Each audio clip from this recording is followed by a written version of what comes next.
સૌને જય શ્રી રામ। આજરોજ રાજકોટ મહાનગરપાલિકાની સ્ટેન્ડિંગ કમિટીની બેઠક હતી।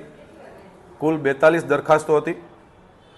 અલગ અલગ વોર્ડના અલગ અલગ વિકાસના કામો, ડ્રેનેજના, પેવિંગ બ્લોકના, ડીઆઈ પાઇપલાઇનના, પછી રોશનીના, રોડના, મેટલિંગના, સિમેન્ટ રોડના અને રાજકોટના જેટલા સ્મશાન ગૃહો છે, સ્મશાન ગૃહોને અલગ અલગ સ્મશાન ગૃહોને એની જે ગ્રાન્ટ રાજકોટ મહાનગરપાલિકા આપતી હોય એ ગ્રાન્ટના કુલ મિલાવીને 42 દરખાસ્તો હતી।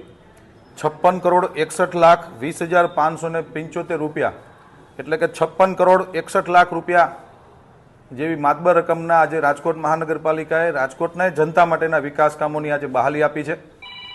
એક 4 નંબરની દરખાસ્ત જે ગત સ્ટેન્ડિંગ કમિટીમાં અમે લોકોએ પેન્ડિંગ રાખી હતી, હિન્દુસ્તાન પેટ્રોલિયમ કોર્પોરેશન લિમિટેડને રાજકોટ મહાનગરપાલિકા દ્વારા 60,000 રૂપિયાની મૂળ અપસેટ કિંમતે જે જમીન ફાળવણીની જે દરખાસ્ત હતી એ આજે રાજકોટ મહાનગરપાલિકાની સ્ટેન્ડિંગ કમિટીએ નામંજૂર કરી છે।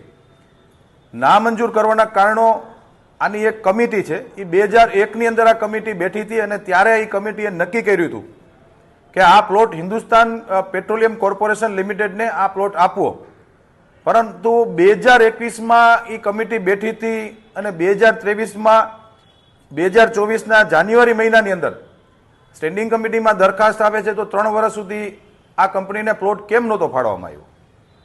વિસંગતતા દેખાતી હતી એટલે સ્ટેન્ડિંગ કમિટીના સભ્યો અને ભારતીય જનતા પાર્ટીના તમામ કોર્પોરેટરશ્રીઓની યારે સંકલન કરીને આ દરખાસ્ત આપણે નામંજૂર કરીએ છીએ। 60,000 રૂપિયાનો ભાવ રાજકોટ મહાનગરપાલિકાની સ્ટેન્ડિંગ કમિટીને મંજૂર નથી। પ્રજાનો પૈસો છે એટલે પ્રજાનો પૈસો પૂરેપૂરો મળવો જોઈએ, મહાનગરપાલિકામાં જમા થવો જોઈએ। એ બેઝ ઉપર આજે આ દરખાસ્ત અમે લોકોએ નામંજૂર કરી છે। બાકી તમામ દરખાસ્તો વિકાસલક્ષી આજે અમે મંજૂર કરી। ગઈ સ્ટેન્ડિંગમાં અમે લોકોએ નામંજૂર નથી કરી, પેન્ડિંગ રાખી હતી, અભ્યાસ અર્થે પેન્ડિંગ રાખી હતી। જ્યારે કોઈ પણ દરખાસ્ત સ્ટેન્ડિંગ કમિટીમાં આવતી હોય ત્યારે અભ્યાસ અર્થે અમે લોકો ઘણી વખત એવું બનતું હોય છે કે અભ્યાસની વિસંગતતા હોય, કોઈ અધિકારી આ રીતે સમજાવે છે, કોઈ અધિકારી આવી રીતે સમજાવે, તો વચ્ચેનો રસ્તો કાઢીને સ્ટેન્ડિંગ કમિટીના સભ્યો અને ચેરમેનશ્રી દ્વારા તપાસ થતી હોય છે। એટલા માટે પેન્ડિંગ રાખી હતી। કોઈ પણ દરખાસ્ત જ્યારે સ્ટેન્ડિંગ કમિટી ચેરમેન કે સભ્યોને એવું લાગતું હોય કે આમાં કાંઈક એવું છે ત્યારે અમે લોકો પેન્ડિંગ રાખી અને નેક્સ્ટ સ્ટેન્ડિંગ કમિટીમાં એ દરખાસ્ત જ્યારે આવે એ પહેલાનો જે સમયગાળો વચ્ચેનો એ સમયગાળામાં પૂરતી પુષ્ટિ કરી અને અમે લોકોને દરખાસ્તને મંજૂર કરવી હોય તો મંજૂર કરતા હોઈએ છીએ। ના મંજૂર કરવી હોય કે પેન્ડિંગ રાખવી પડે તો એવી રીતની એક આ પ્રથા અને એક્ટ મુજબની આ જોગવાઈ છે।